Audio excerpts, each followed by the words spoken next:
আমরা 1 মিনিট অপেক্ষা করি, ঠিক আছে? 1 মিনিট অপেক্ষা করি, বাকি যে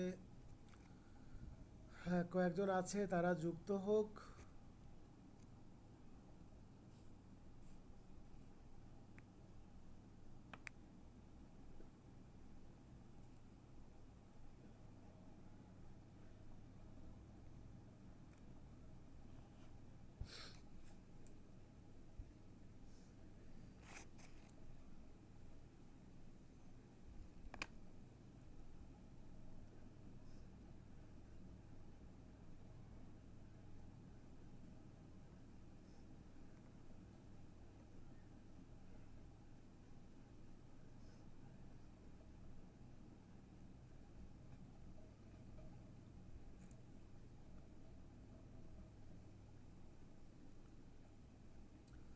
জি আপনারা, তাহলে আমরা এই 23 ধারাতে পাইলাম রংফুল গেইন এবং রংফুল লস। এখন আমরা 24 ধারাতে চলে যাব। 24 ধারাতে বলতেছে যে ডিসঅনেস্টলি, ডিসঅনেস্টলি মানে অসাধুভাবে। 24 ধারা টাইটেলে বলতেছে ডিসঅনেস্টলি মানে অসাধুভাবে।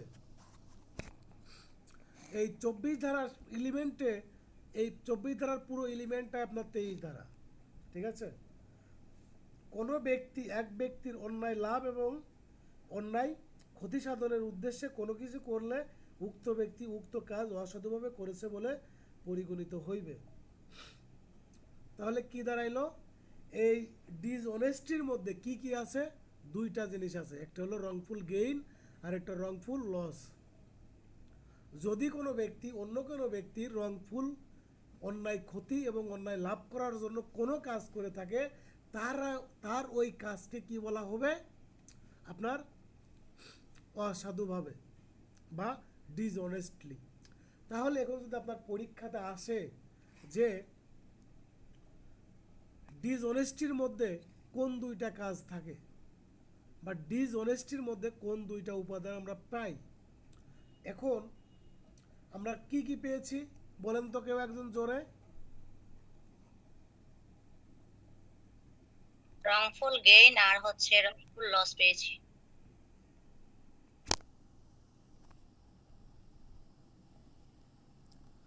হ্যাঁ,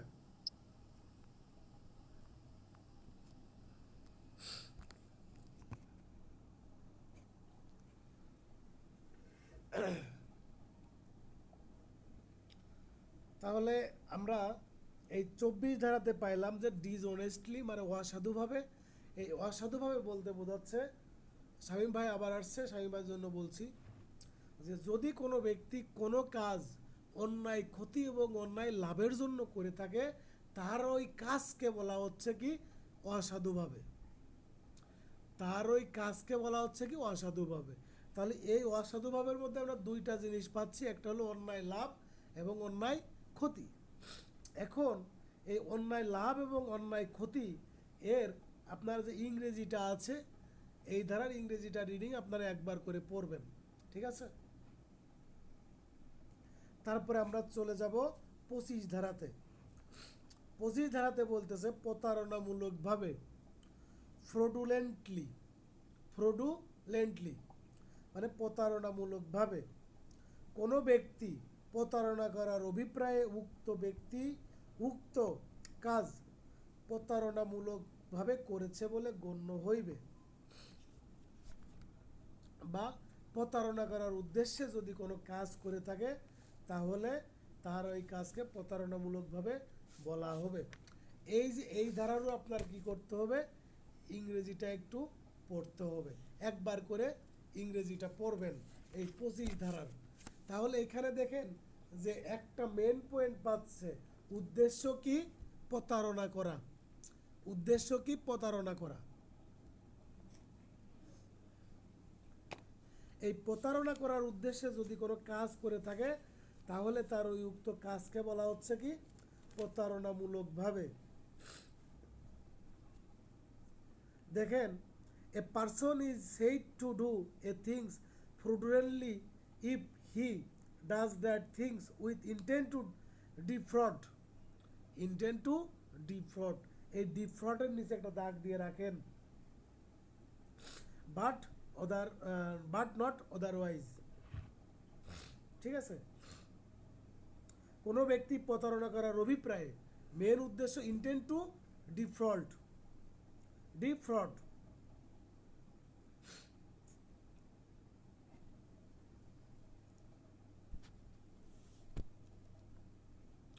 তাহলে আমরা এই 25 ধারা থেকে মূল যে পয়েন্ট পাইলাম সেটা হলো যে তার উদ্দেশ্য থাকবে কি, প্রতারণা করা। কোনো ব্যক্তি প্রতারণা করার অভিপ্রায়ে, তবে প্রকারান্তে নহে কিছু করলে উক্ত ব্যক্তি ওই কাজ প্রতারণামূলকভাবে করেছে বলে কথিত হইবে। বাট নট আদারওয়াইজ মানে অন্য কোনো উদ্দেশ্যে না বা অন্য কোনো কিছু নিয়ে না, এখানে মূল উদ্দেশ্য থাকছে কি, প্রতারণা করা। তাহলে এই যে ধারার যে ইন্টেন্ট টু ডিফ্রড, এর নিচে একটা দাগ দিতে বলছি আপনাদের, এর নিচে একটা দাগ দিয়ে রাখবেন। এখান থেকে ফিল ইন দ্য গ্যাপ টাইপের একটা প্রশ্ন আসতে পারে। এখন যদি আপনাদের পরীক্ষাতে প্রশ্ন আসে যে রংফুল গেইন কত ধারাতে বলা আছে, জোরে জোরে বলবেন। কত ধারা? 23 ধারা। আর ডিসঅনেস্টি এর কথা বলা আছে কত ধারাতে? ডিসঅনেস্টলি 24 ধারাতে। আর ফ্রডুলেন্টলি এটা বলা আছে 25 ধারাতে। ঠিক আছে, এবার চলে যান 28 ধারাতে। 28 ধারাতে বলতেছে কাউন্টার ফেইথ মানে নকল করা। এই কাউন্টার ফেইথ এটা বলতেছে 28 ধারাতে। তাহলে নকল করার সংজ্ঞা দেওয়া আছে 28 ধারাতে, শুধু এইটুকু মনে রাখবেন। আর 29 ধারাতে বলতেছে ডকুমেন্ট। 29 ধারাতে বলতেছে ডকুমেন্টের সংজ্ঞা দেওয়া আছে 29 ধারাতে। এই যে আমি যেখানে একটু বেশি পড়াচ্ছি এটা আপনারা একটু বেশি পড়বেন, আর যেখানে শুধু বলতেছি যে কোন ধারাতে কি বলা আছে শুধু ওইটুকুই পড়বেন। 29 ধারাতে আমরা পাইলাম দলিল বা ডকুমেন্ট।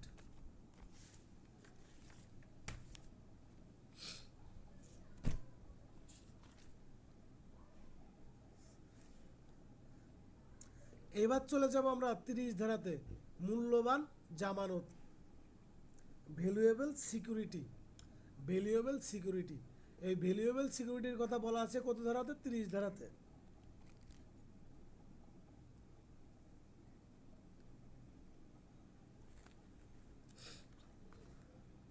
ভ্যালুয়েবল সিকিউরিটির কথা বলা আছে কত ধারাতে? 23 ধারাতে।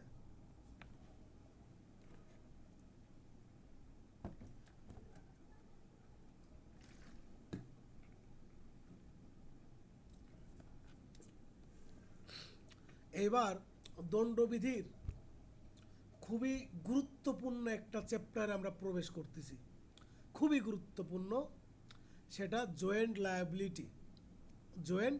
লায়াবিলিটিতে। এখন ধরেন যে আপনারা যারা মামলার কপি দেখেছেন না, যে 302/34, 326/34, তারপরে 445/34, 396/35। তার মানে কি এই 34 ধারাটা আপনার খুবই গুরুত্বপূর্ণ। এখানে কমন ইন্টেনশনের কথা বলা হচ্ছে। এই পুরো চ্যাপ্টারটাকে বলা হচ্ছে কি জয়েন্ট লায়াবিলিটি, যৌথ দায়। যখন অনেক ব্যক্তিবর্গ তাদের সাধারণ অভিপ্রায় বাস্তবায়ন করার জন্য কোনো অপরাধমূলক কাজ করেন, তারা উক্ত অপরাধের জন্য প্রত্যেকে কী হবে? যৌথভাবে দায়ী হবেন। আমি বিষয়টা আরেকটু ক্লিয়ার করব আরেকটু সামনে গিয়ে। কতিপয় ব্যক্তি একই উদ্দেশ্য সাধনকল্পে কতিপয় ব্যক্তি বলতে কি বোঝায় বলেন তো কেউ? কতিপয় ব্যক্তি বলতে কি বোঝায়? কতিপয় ব্যক্তি বলতে সর্বনিম্ন কয়জন? সর্বনিম্ন 2 জন। কতিপয় ব্যক্তি বলতে সর্বনিম্ন 2 জন বোঝায়, বা 2 বা ততোধিকও আমরা বলতে পারি। তাহলে 2 বা ততোধিক ব্যক্তি তাদের একই উদ্দেশ্য সাধনকল্পে যদি কোনো কাজ করে থাকেন যেটা অপরাধ, সেটাকে কি বলা হচ্ছে? Common intention. এখন ধরেন কমন ইন্টেনশনের কতকগুলো আপনার কি আছে, উপাদান আছে। তাহলে কমন ইন্টেনশন বলতে কি বোঝাচ্ছে? যে কতিপয় ব্যক্তি তাদের একই উদ্দেশ্য সাধনকল্পে যখন কোনো কাজ করবেন, তাদের ওই কাজকে কি বলা হবে? কমন ইন্টেনশন বলা হবে, বা সাধারণ উদ্দেশ্য বলা হবে। ঠিক আছে? এখন ধরেন এই কতিপয় ব্যক্তি হবে কতজন? সর্বনিম্ন দুই থেকে বা ততোধিক ব্যক্তি। এখন ধরেন এই কমন ইন্টেনশন যদি হইতে হয়, তাহলে অপরাধটা অবশ্যই কি সংগঠিত হইতে হবে। মানে আমি প্ল্যান করলাম কিন্তু কাজ করলাম না, তাহলে কমন ইন্টেনশন বলে গণ্য হইবে না। আমার এই কমন ইন্টেনশন হইতে হলে অবশ্যই অপরাধটা সংগঠিত হইতে হবে। আমি প্ল্যান করলাম যে আমি এই রহিম আর করিমরে আমি রাতে আসতে আগুন ধরাই মেরে ফেলা দেবো, কিন্তু আমি সুযোগের অভাবে আমি মারতে পারলাম না, পরবর্তী কখনোই আমি মারতে পারলাম না, তাহলে তাদের সেইটা কি হবে না? কমন ইন্টেনশন বলে গণ্য হইবে না। তাহলে কমন ইন্টেনশন হইতে হলে কি করতে হবে? অবশ্যই অপরাধটা সংগঠিত হইতে হবে। এখন ধরেন এই কমন ইন্টেনশন এইটা কোনো স্বতন্ত্র অপরাধ না। কমন ইন্টেনশন কোনো স্বতন্ত্র অপরাধ না। এখন ধরেন স্বতন্ত্র অপরাধ আর স্বতন্ত্র অপরাধ না, এইটা আমরা ডিফারেন্স করতেছি কেন? যেটা স্বতন্ত্র অপরাধ, এই স্বতন্ত্র অপরাধের জন্য কি হয়? আলাদা শাস্তির বিধান থাকে, কিন্তু এই আপনার কমন ইন্টেনশনের জন্য আলাদা কোনো শাস্তির বিধান নাই। এখানে কমন ইন্টেনশনটা আপনার এইভাবে আসবে যে এই ইন্টেনশন নিয়ে কোনো অপরাধ করবে। যেমন আমরা কতকগুলো ব্যক্তি, যেমন ধরেন শামীম আলামিন, হাসান ডিপয়, মুশফিক, সাবিনা আর সৈকত, এখানে যারা আছেন তারা আপনারা প্ল্যান করলেন যে, বা একই আপনার উদ্দেশ্য নিয়ে আপনারা একটা গন্তব্যে গেলেন যে আপনারা কি করবেন? সচিবালয়ে আপনারা একটা সাধারণভাবে একটা আন্দোলন করবেন, সমাবেশ করবেন, পরবর্তীতে সচিবালয়ে আগুন ধরে পুড়াইয়ে দিবেন। কিন্তু আপনারা কি করলেন? পরবর্তীতে আপনারা সচিবালয়েও গেলেন না, আবার আগুনও ধরাই দিলেন না। এক্ষেত্রে আপনাদের কিন্তু কোনো শাস্তি হবে না, কারণ এখানে আপনাদের একই বা আপনাদের কমন ইন্টেনশন আছে, কিন্তু আপনারা কাজটা সংগঠন করেন নাই। এই কমন ইন্টেনশনের জন্য আপনাদের অবশ্যই কাজ সংগঠন করতে হবে। এই কাজ বলতে এখানে অপরাধ বলতে বোঝাচ্ছে, যেটা দণ্ডবিধির অধীন কি পানিশেবল অফেন্স। এখন ধরেন এখানে এই দণ্ডবিধিটা আপনার কোনো স্বতন্ত্র অপরাধ না। তাহলে যখন স্বতন্ত্র অপরাধ না, তখন এই কমন ইন্টেনশনের জন্য কোনো শাস্তির বিধান নাই। কিন্তু কমন ইন্টেনশন নিয়ে যদি কোনো অপরাধ করে থাকে যেটা শাস্তিযোগ্য, সেটাতে কি আছে? পানিশমেন্ট আছে। এবার ধরেন এই কমন ইন্টেনশনটা আপনার কোনো স্বতন্ত্র অপরাধ না, এটা আপনার সাক্ষ্য আইনের একটা নীতি। এটা সাক্ষ্য আইনের একটা নীতি।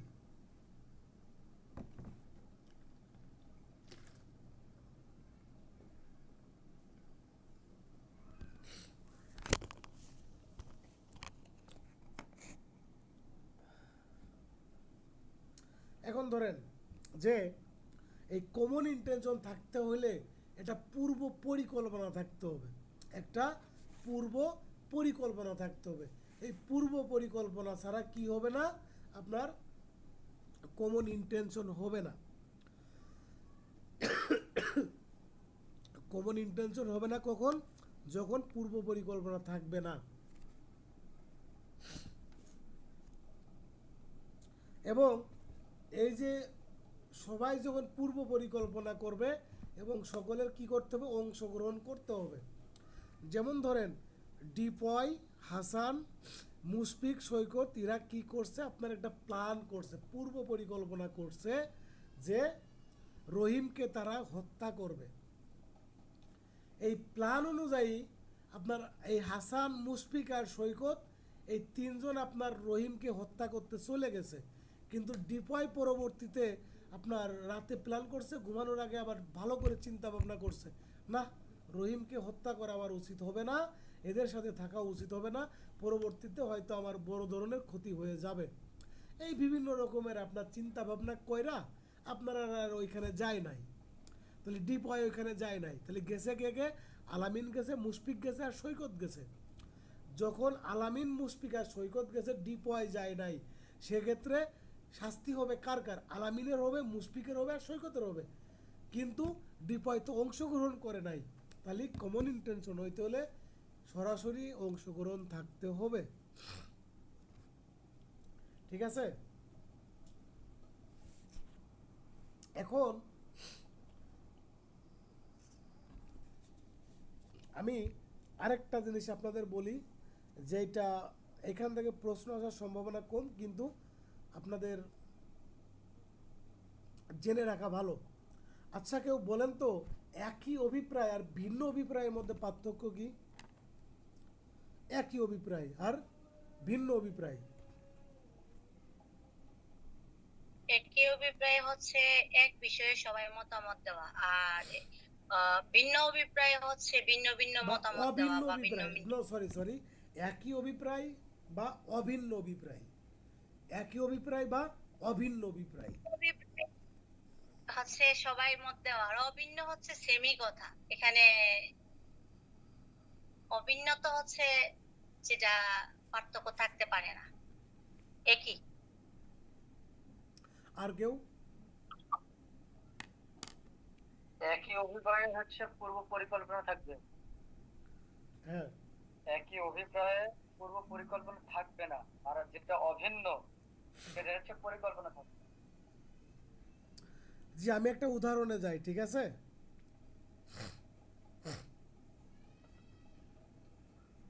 ধরেন এই হাসান আর আলামিন এই দুইজন কি করছে, আপনার মানে চিন্তা ভাবনা করছে, ঠিক আছে? এই মুশফিকের বাড়ি একটা আপনার নারকেল গাছ আছে, ডাব আছে, নারকেল তো চিনেন, ডাব তো চিনেন, এই ডাব গাছ আছে, ডাব গাছের ডাব চুরি করবে, ঠিক আছে? এখন এই মুশফিকদের বাড়ির পাশ দিয়ে আলামিন যাচ্ছে, সকাল মানে দুপুর 3টার দিকে গেল, ডাব দেখলো যে অনেকগুলো ডাব আছে, চিন্তা করলো যে আজকে রাত 12টার সময় আমি কি করব, ডাব চুরি করব। আবার হাসান আবার বলতেছে, হাসান 5টার দিকে আসছে, 5টার দিকে আইসা চিন্তা ভাবনা ডাব দেখা মনে করতেছে যে আহ, এই ডাব তো অনেক সুন্দর, এই ডাব আমিও চুরি করবো, পেরে নিব আজকে। এখন আলামিন আর হাসান একে অপরকে চিনে না, কিন্তু হাসান আর এই আলামিন দুইজনই চলে গেছে রাত 12টার সময় ডাব চুরি করতে। এখন হাসান ডাব গাছের নিচে যাওয়ার পরে যায় দেখে যে আলামিন ওইখানে দাঁড়ায় আছে। এখন হাসান আলামিনকে জিজ্ঞাসা করতেছে, আপনি এখানে কি করতেছেন? আলামিন বলতে, আমি ডাব চুরি করতে আইছি। হাসান বলতেছে যে আমি তো ডাব চুরি করতে আইছি। ঠিক আছে, মানে কেউ কাকে চিনে না। তাহলে এইটা হচ্ছে কি একই অভিপ্রায়, মানে এদের মধ্যে কোনো পূর্ব পরিকল্পনা নাই। আবার ধরেন এই আলামিন আর হাসান যদি 5 দিন আগে প্ল্যান করে আসে যে আমরা আগামী 15 তারিখে মুশফিকের কাছে ডাব চুরি করব, তারপরে সেই প্ল্যান অনুযায়ী 15 তারিখে চলে গেল ডাব চুরি করতে, দুইজন একসাথে কাঁধে কাঁধ মিলিয়ে চলে গেল। ঠিক আছে, যখন কাঁধে কাঁধ মিলিয়ে চলে গেল এবং 10 তারিখে বা 11 তারিখে প্ল্যান করে রাখছিল, তখন সেটা হচ্ছে কি অভিন্ন অভিপ্রায়। অভিন্ন অভিপ্রায়ে আপনার পূর্ব পরিকল্পনা অনুযায়ী কাজ করতে হয়। আর একই অভিপ্রায় মানে সেপারেট পারসন, সেপারেট আপনার প্ল্যান, কিন্তু এই পার্সন হবে দুই বা ততোধিক, তাদের মধ্যে কোনো কি থাকবে না, কোনো পূর্ব পরিকল্পনা থাকবে না।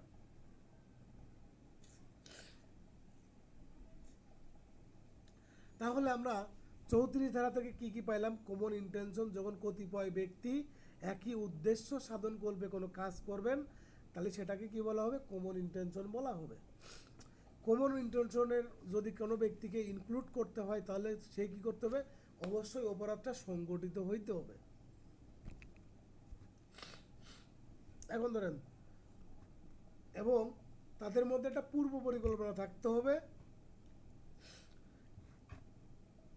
এই যারা কমন ইন্টেনশনের অংশ হবেন তাদের প্রত্যেকের কী করতে হবে, পার্টিসিপেশন থাকতে হবে, মানে অংশগ্রহণ থাকতে হবে, এবং সেই অংশগ্রহণ পরবর্তীতে এই অপরাধটা সংগঠিত হইতে হবে। আর এই কমন ইন্টেনশন কোনো স্বতন্ত্র অপরাধ না, কমন ইন্টেনশন কোনো স্বতন্ত্র অপরাধ না, এটা সাক্ষ্য আইনের একটা নীতি। এইগুলো পাইলাম, পরবর্তীতে আমরা একই অভিপ্রায় এবং অভিন্ন অভিপ্রায় পাইলাম। এখন আমরা 35 ধারাতে চলে যাব। দেখেন, অপরাধমূলক জ্ঞান। আমার জি বলেন সাবিনা। কোনটা কি? জি জি বলেন, শুনতে পাচ্ছি। আপনি যে বললেন যে এখানে স্বতন্ত্র অপরাধ থাকবে না, স্বতন্ত্র অপরাধটা কি? স্বতন্ত্র এই আপনার স্বতন্ত্র অপরাধ অভিন্ন, এই যে আপনার কমন ইন্টেনশনটা কোনো স্বতন্ত্র কোনো অপরাধ না। আমি একটু আগে আপনাদের বলেছিলাম যে যখন স্বতন্ত্র অপরাধ হবে তখন তাকে কি করা যাবে, শাস্তি প্রদান করা যাবে। এখন একজন ব্যক্তির শুধুমাত্র কমন ইন্টেনশন আছে, সাধারণ উদ্দেশ্য আছে, এই উদ্দেশ্য থাকার কারণে তাকে আপনি শাস্তি দিতে পারবেন না, শাস্তি দিতে পারবে না। যদি দণ্ডবিধিতে যদি এরকমের কোনো আপনার আইন থাকতো যে যার আপনার কমন ইন্টেনশন থাকবে তাকেই শাস্তি দেওয়া যাবে, বা যার কমন ইন্টেনশন থাকবে তার শাস্তি হবে 7 বছর, 5 বছর বা 2 বছর, তাহলে কমন ইন্টেনশনটা হয়তো কি স্বতন্ত্র অপরাধ। কমন ইন্টেনশন নিয়ে যখন আপনি কোনো অপরাধ করবেন, যেমন চুরি করবেন, ডাকাতি করবেন, খুন করবেন, রেপ করবেন, তখন সেটা হয়ে যাবে কি শাস্তিযোগ্য অপরাধ। কিন্তু শুধু কমন ইন্টেনশন থাকার কারণে কোনো ব্যক্তিকে কি করা যাবে না, শাস্তি প্রদান করা যাবে না। এই কমন ইন্টেনশন নিয়ে কোনো অপরাধমূলক কাজ করতে হবে। সাবিনা, ক্লিয়ার হয়েছেন? জি। হ্যাঁ, অপরাধমূলক জ্ঞান এবং অভিপ্রায় নিয়ে অপরাধ, যেমন ধরেন কতগুলো কাজ আছে যে কাজগুলো আপনার করার জন্য জ্ঞান এবং আপনার অভিজ্ঞতার প্রয়োজন হয় বা অভিপ্রায়ের প্রয়োজন হয়। যখন একের অধিক ব্যক্তি কোনো কাজ অপরাধমূলক জ্ঞান এবং অভিপ্রায় নিয়ে সম্পাদন করে তখন তারা যৌথভাবে কী হবে, দায়ী হবেন। অপরাধমূলক জ্ঞান এবং অভিপ্রায়কে আলাদাভাবে গুরুত্ব দেওয়া হয়েছে 35 ধারাতে। যখন কতিপয় ব্যক্তি এমনভাবে কোনো কাজ যোগদান করে যে ওই কাজ সম্পর্কে বিশেষ জ্ঞান থাকার কারণে অপরাধ বলে বিবেচিত হয়। মানে এইটা আসলে আপনার যে কতকগুলো অপরাধ আছে, যে অপরাধগুলো আপনার সংগঠন করার জন্য বিশেষ জ্ঞানের প্রয়োজন হয়, সেই ক্ষেত্রে আপনার এটা কি করছে, কোডিফাইড করে রাখছে। দেখেন, এইবার আমি চলে যাব 36 ধারাতে। 36 ধারাতে বলতেছে আংশিক কার্য সম্পাদন, আংশিক কার্য অনুষ্ঠান দ্বারা বা আংশিক কার্য বিরোধী দ্বারা সৃষ্ট অপরাধ। এখানে দেখেন ক, ঠিক আছে, অংশত অবৈধভাবে খোয়াকে কি করে, খাদ্য দান করা হতে বিরত থাকে। অংশত খোয়াকে মারধর করে ইচ্ছাপূর্বক ক্ষয়ের মৃত্যু ঘটায়। ক, খুনের দায়ে অভিযুক্ত, ক, খুনের দায়ে অভিযুক্ত। তাহলে দেখেন যে খকে আপনার খাবার প্রদান থেকে বিরত রাখছে এবং কি করছে, মারও দিছে, মানে মারেওছে এবং খাবার প্রদান থেকেও বিরত রাখছে। এবং এখানে আমি আরেকটু ইনক্লুড করি যে ধরেন খ নামে একজন ব্যক্তিকে কি করবে, হত্যা করবে। কে কে হত্যা করবে, ক, গ, ঘ এবং ঙ। এখন হত্যা করবে কিভাবে, বিষ প্রয়োগ করে। এখন এক একজনের দায়িত্ব এক এক রকমের। ককে বলা হইল যে ক আপনি বাজার থেকে কি করবেন, বিষ কিনে নিয়ে আসবেন। গকে বলা হচ্ছে আপনি, আমরা তো দুধে বিষ মিশায় খাওয়াই মেরে ফেলা দেব। গকে বলা হচ্ছে আপনি যে দুধের গ্লাস আর দুধ জোগাড় করে রাখবেন। আর ঘকে বলতেছে যে আপনি এই দুধের মধ্যে বিষ মিশাবেন।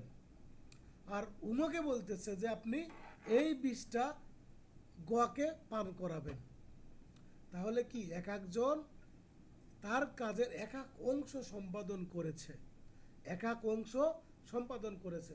কোনো ব্যক্তি যদি এই ধরনের কাজের একাক অংশ সংসাধন করে বা আংশিকভাবে অংশগ্রহণ করে কোনো কার্য করে, তাহলে সকলেই এই যে ক, ঘ এবং ক, গ, ঘ এবং ঙ, এই প্রত্যেকেই কী হবে, খুনের দায়ে কী হবে, দণ্ডিত হবেন। এখন আপনার ক বলতে পারবে না যে আমি তো শুধু বিষ আনছি, আমি তো আর মেরে ফেলাই নেই। আবার গ বলতে পারবে না, আমি তো শুধুমাত্র আপনার দুধ আর দুধের গ্লাস নিয়ে আসছি। ঘ বলতে পারবে না, আমি তো দুধ শুধু মিশাইছি, আমি তো আর মারি নাই। উঙো বলতে পারবে না, আমার তো আর এটা আমি করি নাই। বা মানে সব ড্রাইভার উঙো এর উপর চাপাই দিতে যাচ্ছে, এরকম কোনো কিছু করা যাবে না। মানে যারা আপনার আংশিকভাবে কোনো কাজে অংশগ্রহণ করেছে, প্রত্যেকেরই কি করা যাবে, মৃত্যুদণ্ড প্রদান করা যাবে। তারা মৃত্যুর জন্য বা খুনের দায়ে অভিযুক্ত হবেন। ঠিক আছে, এই সেম কথাই বলা হচ্ছে আবার কোথায়, 37 ধারাতে। এবার আমরা 38 ধারাতে চলে যাব। দেখেন, কোনো অপরাধ অনুষ্ঠানকারী কতিপয় কাজের একটি সম্পাদনের মাধ্যমে সহযোগিতা করা। আমি যে উদাহরণটা দিলাম না, একদম সেম। ঠিক আছে, 37 ধারা, অপরাধমূলক কাজে জড়িত ব্যক্তিগণ বিভিন্ন অপরাধে দোষী সাব্যস্ত হইতে পারে। অপরাধমূলক আপনার কাজে জড়িত ব্যক্তিগণ বিভিন্ন ধরনের কি হইতে পারে, বিভিন্ন ধরনের অপরাধে অভিযুক্ত হইতে পারে। যেমন ধরেন, ক এরূপ গুরুতর উত্তেজনা প্রদায়ক পরিস্থিতিতে খকে আক্রমণ করে খকে হত্যা করার কাজ খুন বলে গণ্য না হয়ে কেবল দণ্ডনীয় নরহত্যা বলে গণ্য হইবে। ভালো করে একটু শোনেন, মনোযোগ সহকারে শোনেন। ক্ষয়ের প্রতি গয়ের একটা বিদ্বেষ ছিল। যেমন ধরেন, আমি একটু আপনার একটু সহজ করে দিচ্ছি। যেমন শামীম ভাই আলামিন ভাইয়ের উপর মানে আকস্মিকভাবে উত্তেজিত হয়ে গেছে, মানে হুট করে উত্তেজিত হয়ে গেছে, রাগান্বিত হয়ে গেছে। রাগান্বিত হয়ে গিয়ে আলামিন ভাইকে কি করছে, আপনার ধরেন যে মার দিছে, মারছে, বাই করছে, বা ধরেন হত্যা করছে। ঠিক আছে, এখন এই শামীম ভাইয়ের অপরাধটা কিন্তু খুন বলে গণ্য হবে না, এটা কালপাবেল হোমোসাইড বলে গণ্য হইবে, মানে দণ্ডনীয় নরহত্যা বা খুন থেকে কম গুরুত্বপূর্ণ হত্যা বলে গণ্য হইবে। এখন এই যে শামীম ভাই আলামিন ভাইয়ের উপর রাগান্বিত হয়ে গেছে, চরমভাবে প্রভোকেটেড হয়ে গেছে। এখন এই মুশফিকের আপনার আলামিনের সাথে একটা আপনার শত্রুতা ছিল। এই শত্রুতার জের ধরে মানে শামীম তো রাগান্বিত হয়ে আছে। এই রাগান্বিত হওয়ার বেনিফিট নেওয়ার জন্য আপনার শামীম যখন রাগান্বিত হয়ে যায়, শামীমের হাতে হত্যা করার মতো কোনো কিছু ছিল না, তখন মুশফিক পিছন থেকে গিয়ে শামীমের হাতে একটা 7 গিয়ার চাকু গুঁজে দেয়, গুঁজে দিয়ে বলে যে ওরা হত্যা করো, আলামিনকে হত্যা করো। আর শামীম তো অলরেডি রাগান্বিত হয়ে আছে, মানে তার কোনো আসলে ওই সেন্সে বিবেক বুদ্ধি এবং হেতায়েত জ্ঞান ছিল না। তখন শামীম ওই 7 গিয়ার চাকু দিয়ে আলামিন ভাইয়ের বুকে আঘাত করে এবং আলামিন ভাই মারা যায়। এখন শামীম ভাই হবে আপনার কি দণ্ডনীয় নরহত্যার জন্য দায়ী হবেন, আর মুশফিক সে হবেন খুনের জন্য দায়ী। খুন হলো মারাত্মক প্রকৃতির অপরাধ, আর দণ্ডনীয় নরহত্যা কিছুটা কম গুরুত্বপূর্ণ এবং এর শাস্তি কম। ঠিক আছে, তাহলে শামীম কি হবেন, দণ্ডনীয় নরহত্যার জন্য আপনার দায়ী হবেন, আর মুশফিক হবেন খুনের জন্য। তাহলে এই কথাটাই বলা হচ্ছে আপনার 38 ধারাতে। 38 ধারাতে বলতেছে, কোনো অপরাধ অনুষ্ঠানকারী কতিপয় কাজের এক 38 ধারাতে অপরাধমূলক কাজে জড়িত ব্যক্তি ভিন্ন অপরাধে কি হইতে পারে, আপনার দোষী সাব্যস্ত হইতে পারে। আমি কিন্তু আপনাদের ওই যে উদাহরণ দিয়ে বুঝাই দিলাম যে শামীম ভাইয়ের কি হচ্ছে, দণ্ডনীয় নরহত্যার জন্য দায়ী হচ্ছেন, আর মুশফিক হলে খুনের জন্য দায়ী হচ্ছেন। ঠিক আছে, তাহলে এই হলো আপনাদের এই 38 ধারা পর্যন্ত পড়া। আমি পরবর্তী ক্লাস 39 ধারা থেকে শুরু করব। আমার কথা বলতে খুব কষ্ট হচ্ছে, ঠিক আছে, মানে গলাটা আমার চাইতে যাচ্ছে, এজন্য বারবার পানি খাচ্ছি। তাহলে এই যে 34 থেকে 38 ধারা পর্যন্ত পড়াইলাম, কারো কোনো প্রশ্ন আছে?